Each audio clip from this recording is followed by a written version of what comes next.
Hey, Isaac, Serena Winters, Valley Sports. Hey, lots of talk from Coach after last game just about not approaching that OKC matchup with the seriousness he would have liked to see. I'd love to know just how that message carried over today to today's shoot around and what the spirit was like at shoot around today.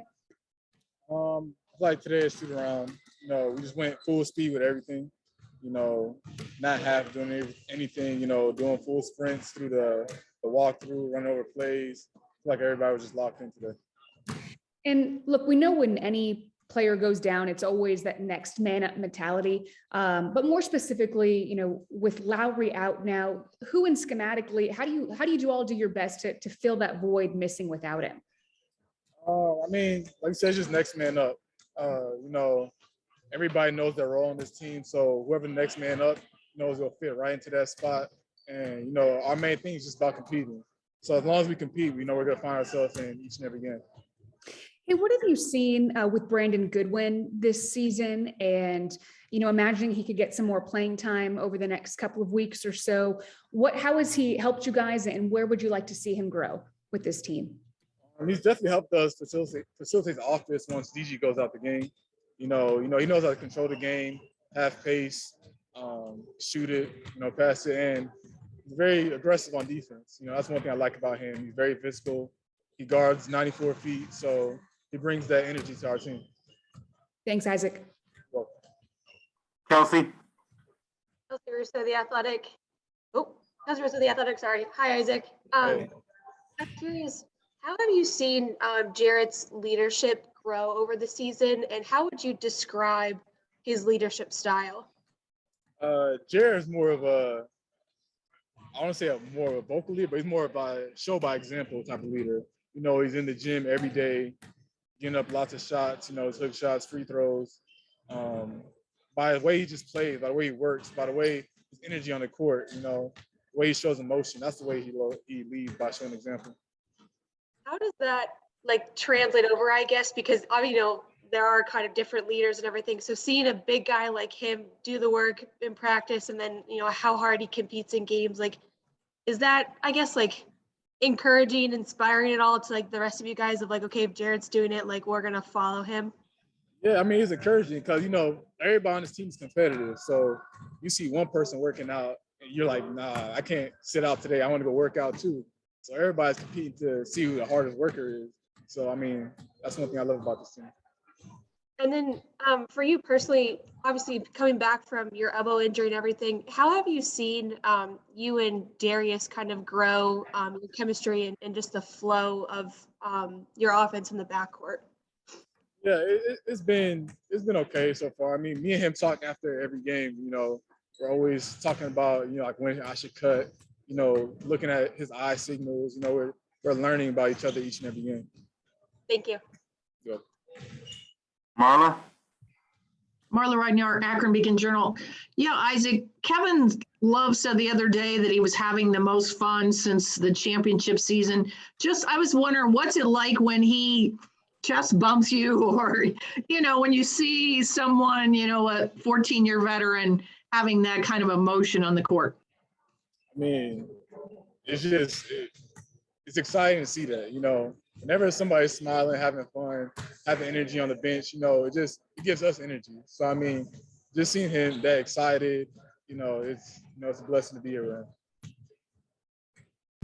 And when he did it the first time, were you kind of stunned, when he's jumping around like that?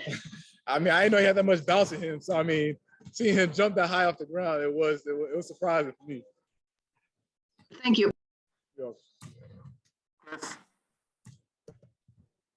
Chris Fedor, Cleveland.com. What's up, Isaac? How are you? Doing good. How about you? I'm good. Hey, what is it that makes this group so much fun to play with? It's really just our chemistry. Nobody's trying to outdo anybody. Nobody's selfish on the team. Everybody's for the team. And it's just we're always all together, always all talking. So, I feel like it's more of the off-court stuff and more of the on-court stuff that keep us together. What kinds of things do you guys do off the court to foster that? We just have great communication. We can sit down in the locker room and talk for hours about anything. So it's great. Even on the plane, if we're not playing cards, we're up walking around on the plane, just messing with each other or just talking. So it's always fun to be around each and every one. Is there a go-to subject that you guys like to discuss in the locker room or anything like that? I mean, it just depends. If someone can say something random, man, like talk about a TV show, like, you know, like Euphoria just came on. So, I mean, talk about Euphoria or just talk about anything that's going on during the day that we know about. Thanks, man. Ashley? Ashley Bastock, Cleveland.com. Isaac, kind of to follow up on Chris's questions there. I know JB was talking about some of the things he does to try to inject some fun into practices and shoot-arounds. Is playing music for you guys, I guess, like the things that he does, as well as this relationship you have as a group. How much has that helped this year and kind of break up the monotony of a long regular season? Well, one thing about JB is his music does not help during the shoot-around.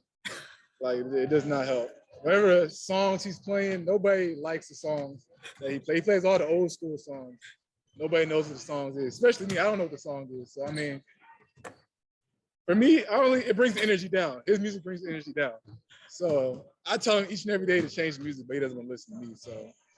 Yeah, I was going to ask about that because he said that you guys give him grief for his music choices all the time, and that a lot of times it's like if it didn't happen after 2000, it's like it doesn't exist for most of you since you're so young. I guess, is there like a particular artist that you learned about from him or something that stands out this season in that regard? Usually, like if we go to like the different cities or something, he tries to play an artist from that city, and I mean. There's not one artist I can remember because I tend to not even ask who the artist is because the music is just so bad.